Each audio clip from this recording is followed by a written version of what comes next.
Mundial de Fórmula 1 começa com testes e tal, blá blá. Então, beleza. Ei, Vanderlei, preciso de uma aspirina. Pega uma aspirina lá pra mim, ô Vanderlei. Então vamos ver no mundo da música o que aconteceu aqui, Vanderlei. Obrigado, hein?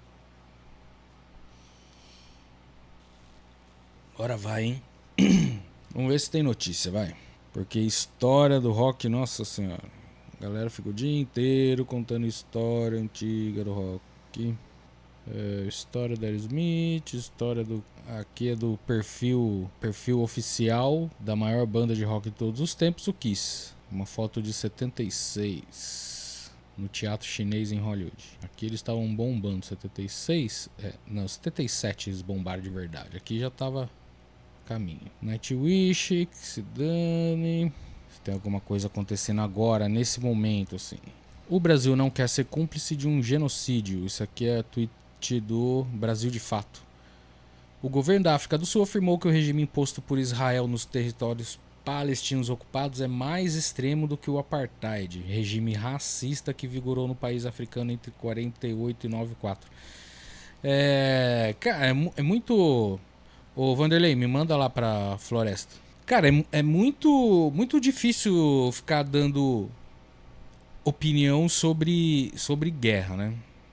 Você escolher um lado, saber o que tá certo, quem que tá certo, quem que tá errado, como se fosse possível isso. Mas uma coisa que deveria ser de senso comum, e pelo que a gente tá vendo não é que uma guerra é uma coisa, tanto que existem os crimes de guerra e tudo mais para ser julgados, né? Conforme as leis mundiais aí, que não sei qual órgão controla isso. Enfim, mas o que a gente está vendo aqui, no caso de Israel contra os palestinos, não é uma guerra, né? É um genocídio, não tem outra palavra. Eu tento ficar fugindo porque eu não gosto muito de vídeo de desgraça, vídeo de gente morrendo, de lacerada, vídeo de gente sofrendo e de bicho sofrendo, animal sofrendo. Eu fico fugindo, não fico entrando em detalhes assim, né? Então eu vejo as notícias e tal, mas não fico entrando nesses detalhes. E mesmo assim, mesmo eu tentando fugir, aparece pra gente, né, umas coisas indesejáveis às vezes. E eu tava vendo um vídeo outro dia de um cara, um repórter na rua entrevistando um cara e um grupo de palestinos ali, né, falando da guerra, eles desesperados que não tinha que fazer, tá tudo destruído e tal.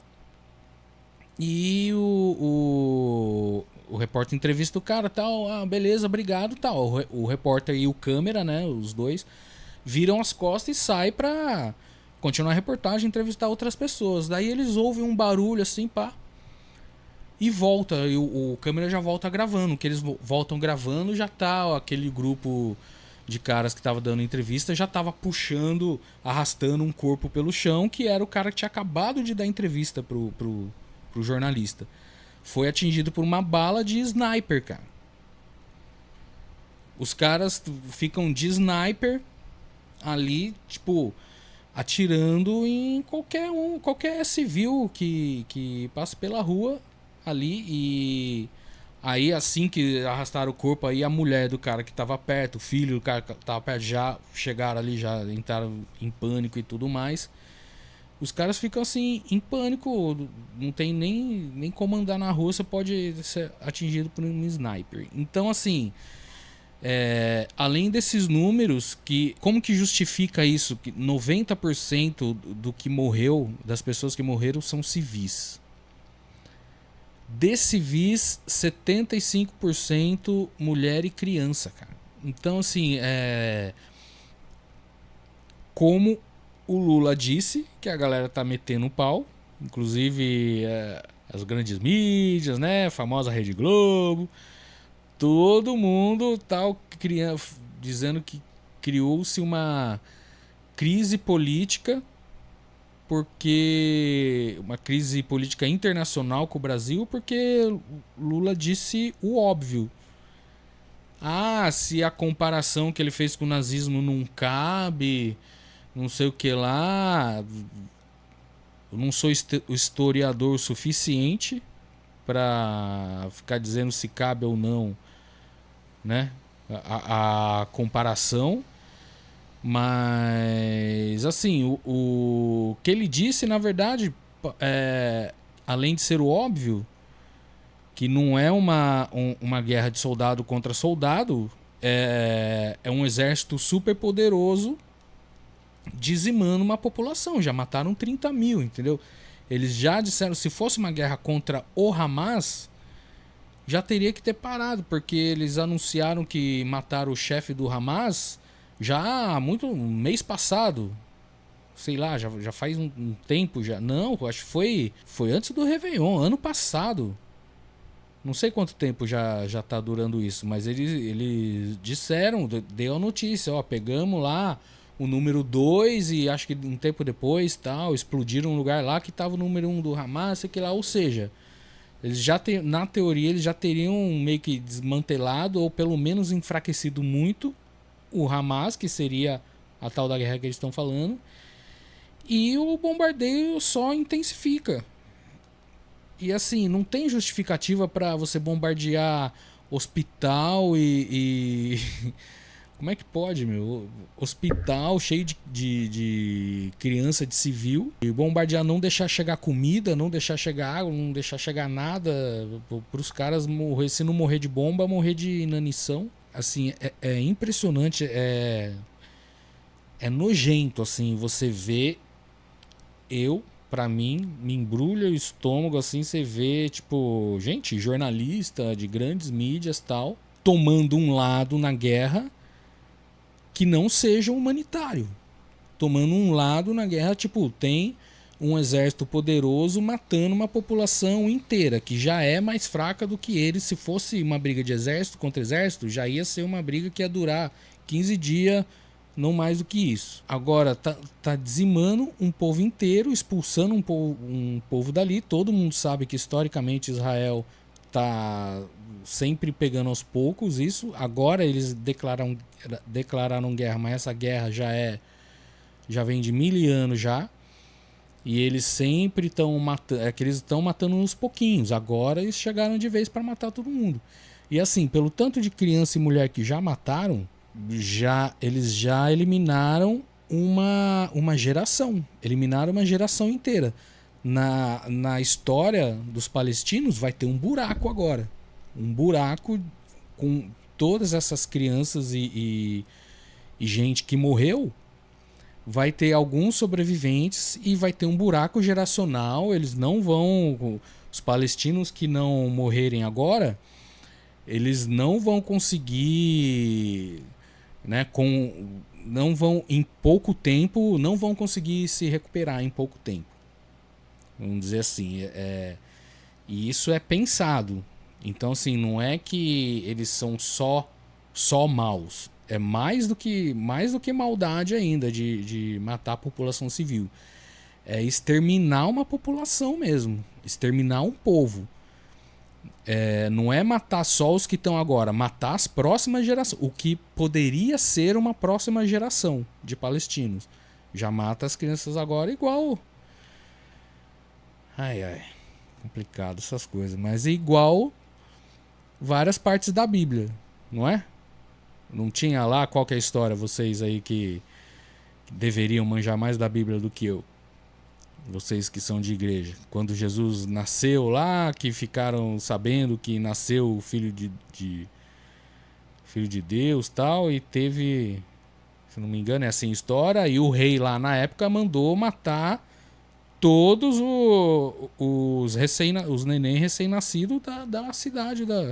Matou uma geração inteira de criança para atingir aquele lá, né? E pelo que diz na história da Bíblia, não conseguiram.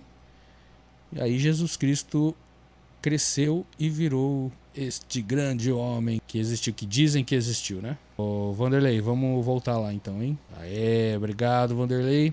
Então aqui, e quem tá também, assim, outra coisa, ô Vanderlei, volta lá pra floresta. independente desse lance da guerra, de quem a gente apoia, da humanidade e tudo mais, o senhor Luiz Inácio Lula da Silva, para mim, assim, ele seria o maior político que o Brasil já teve. Ah, em que sentido? Nossa, você é fã do Lula? Não, gente, mas ele é o cara que mais sabe fazer política que apareceu no Brasil. Isso eu não tenho dúvida disso. Tipo, pro bem, pro mal, não importa. O cara, ele era de fábrica lá de São Bernardo, virou sindicalista, mobilizou uma classe trabalhadora inteira, virou presidente de um partido, do maior partido do país, se tornou presidente 2 vezes, foi preso, saiu da cadeia, voltou e virou presidente de novo. É uma habilidade política muito grande deste senhor Luiz Inácio Lula da Silva, não à toa que ele ganhou essa eleição do Bolsonaro, que foi uma vitória muito heróica, vamos dizer assim. Mas, enfim, como ele é o cara que mais, na minha opinião, sabe articular política que existe, ele também não dá ponto sem nó, entendeu? Então, você pode ver em vários discursos dele, vários discursos, inclusive quando se fala de aquecimento global, quando se fala de outros assuntos também, ele dá discursos que não vão diretamente com os interesses do Ocidente, que até o momento é o que manda no mundo. Ou seja, Estados Unidos e Europa são os, vamos dizer, os donos da ordem mundial do momento. Eles que mandam no mundo hoje, pelo poder econômico e pelo poder armamentista e tudo mais. Estados Unidos e Europa. Essa predominância do Ocidente no mundo já foi maior e já foi mais forte. Hoje não está tão forte assim esta aliança e tudo mais.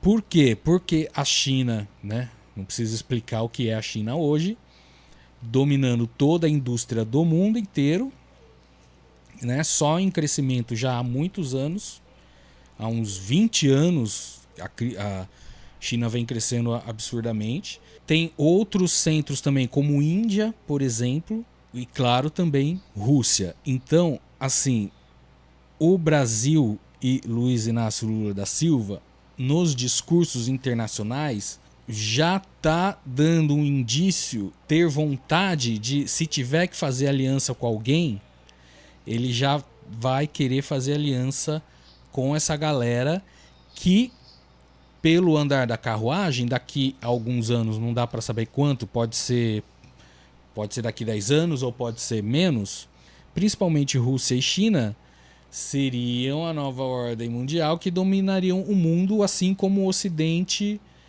domina hoje, vamos dizer assim. Não dá pra gente imaginar, a gente não é cientista político, não dá pra gente imaginar como seria isso. Mas eu acho que na cabeça do Lula, ele já tem certeza disso, de que o poderio do Ocidente, o poderio dos Estados Unidos e da Europa está caindo, e o poder do Oriente, China e Rússia, está subindo. A Rússia é naquelas, né? Mas estão em guerra agora. Essa guerra toda guerra geralmente para cobertar alguma crise no país e tal. Mas a China dominando a parada, a Rússia chega mais junto porque são mais amigos lá e tal. Hoje, né? Não sei se na história sempre foi. Então, eu acho que sempre tem aquela coisa. Um país como o Brasil, por exemplo, sempre tem que estar debaixo do guarda-chuva de alguém, porque a gente não tem poderio, por exemplo, armamentista nenhum. Se alguém resolver invadir aqui, qualquer país desse, Israel, por exemplo, que é um ovo perto do Brasil, chega com um poderio. O nosso exército não tem poder nenhum para brigar com ninguém, né? Então, qualquer um desses que chegarem, conseguiriam invadir aqui se fosse só a força armamentista que contasse, né? Mas a gente sempre tem que estar protegido, tem que estar sob o guarda-chuva de alguém. Hoje a gente está sob o guarda-chuva, vamos dizer assim, do Ocidente, Estados Unidos e Europa. Mas isso pode mudar em alguns anos. E para mim, na cabeça do Lula, não tem como voltar atrás. Isso já está mudando. Pode ser que mude muito rápido. Eu acho que ele acredita que antes dele sair da presidência, isso já vai mudar. Então ele já está fazendo vários comércios com o pessoal de lá. Com China e Índia, por exemplo, o negócio de biocombustível, de ecocombustível. Porque para botar para brigar com a tecnologia de bateria, com a tecnologia de carros elétricos e tudo mais. Ele está querendo botar o biocombustível nessa parada. Então, assim, biocombustível, fazer comércio, né, com China e Índia por causa desse biocombustível. Então, é isso. E para mim, esse discurso contra Israel faz parte desse pacotão aí. O discurso contra Israel hoje é um discurso que iria contra o poder de Estados Unidos e Europa. Porém, a hora que ele falou isso, a maioria dos líderes europeus, todos endossaram a fala do Lula. Acho que só os Estados Unidos que não gostou muito e os brasileiros aqui. Os brasileiros que estão todo ardido aí com isso. Todos os jornalistas, a maioria dos jornalistas que eu vi aqui de mídia hegemônica, das grandes mídias, vamos dizer assim, tudo a favor de Israel. Não tô entendendo isso, cara. Quer dizer, entender eu entendo, mas não sei como eles não desconfiam que tá muito na cara, meu. Tá muito na cara estão querendo defender o indefensável, sabe?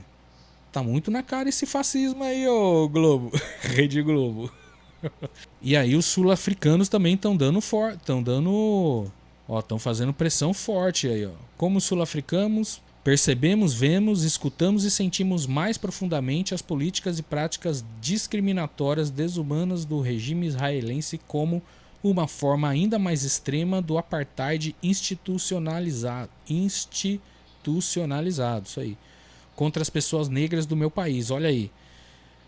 A própria África do Sul está comparando esse genocídio com o apartheid, ou seja, com o sofrimento que eles tiveram lá, e já admitindo que o que está acontecendo lá é pior do que o apartheid que teve com eles. Ô Vanderlei, manda lá para... Existe essa coisa de que não pode falar sobre... Essas coisas de não pode falar sobre coisas que aconteceu, principalmente genocídios da humanidade, não pode ser assim, não pode não falar sobre isso. Você tem que falar sobre isso, senão as pessoas, com o passar do tempo, as pessoas esquecem. Aí vai nascendo geração nova que não teve contato com aquilo. Se aquilo não é ensinado, não é falado, as pessoas vão esquecendo. Então, assim, você não fala de nazismo, de Hitler, se você não ficar relembrando essas coisas para a humanidade o tempo todo, principalmente para os novos que nascem, se você não ficar contando essas histórias regularmente, vamos dizer assim, as pessoas vão esquecendo. E daí, depois de um tempo, ninguém mais tem opinião formada sobre aquilo. Aquilo meio que perde importância e aparece qualquer maluco falando que não foi bem assim, falando que não era tão mal assim, que não foi isso que falam. E qualquer coisa que ele falar, a galera compra, porque a galera nem sabe mais, a galera esqueceu, entendeu? A gente já tem uma deficiência, eu tava conversando hoje aqui em casa, que eu não tive, por exemplo, na escola, no meu... Lá, quando eu tava na 6ª, 7ª série, sei lá, 5ª série, que era a época de estudava história e tudo mais, eu não tive aula sobre nazismo, eu não tive aula sobre ditadura militar. Eu tinha aula lá de história antiga, dos portugueses chegando aqui, capitanias hereditárias, depois mais tarde, sabe, Guerra de Canudos, Mas assim, eu nunca estudei o apartheid, por exemplo. O apartheid foi uma vez, eu acho que era a sexta série, que a professora lá de história deu um trabalho assim, tinham vários temas para as pessoas, para você escolher qual tema que você queria fazer. Eu escolhi o apartheid, mas aí que eu fui em biblioteca para pesquisar em livro, foto, sei que lá, aí que eu fui saber o que era o apartheid para fazer um trabalho. Mas não teve uma aula para todo mundo sobre o que era apartheid. Então assim, ali eu fiquei sabendo o que era apartheid, mas o resto da sala duvido que sabia o que é se. E aí não aprende na época. Hoje, depois de adulto, duvido se chegar pra galera que estudou comigo lá na sexta série, chegar pra todo mundo, duvido que a maioria vai saber explicar o que é um apartheid, o que foi o apartheid. Nazismo, a mesma coisa. Eu lembro que uma vez eu devia estar na sétima série, mais ou menos. E lá na minha escola apareceu um carinha lá que era meio. Ele era uma classe antes da minha, ele devia estar na quinta série, só estava na sétima. Ele era um pouco mais novo que eu. E daqueles carinha e tal, que arranjava briga direto, aqueles carinha meio problemático e tal. E aí ele pegava a caneta e fazia uns desenhos nele, tipo tatuagem assim e tal, queria ser rebelde. Só que era playboy assim, porque a escola que eu estudava na época era meio de playboy assim. Então não era escola particular, mas minha mãe trabalhava lá, a gente tinha bolsa. Então, e aí um dia esse moleque apareceu lá, tinha os desenhos lá que ele fazia de caneta e tal, e tinha aqui no braço dele, assim, tinha uma suástica, assim. Mas assim, claramente ele nem sabia do que era, sabe? Era só porque era um negócio que chocava, né? Se ele soubesse desenhar um diabo, ele ia desenhar um diabo, porque pra chocar. Mas não sabia exatamente, com certeza. Já ter, sei lá, 14 anos, 13 anos. E aí o diretor lá da escola, quando ele viu o carinha tal com a suástica, aí ele foi e comeu o rabo do moleque lá. Mas ele também sabia, comeu o rabo naquelas, porque ele também sabia que o carinha não tinha noção mesmo do que ele estava fazendo. Aí o que esse diretor fez que eu achei foda.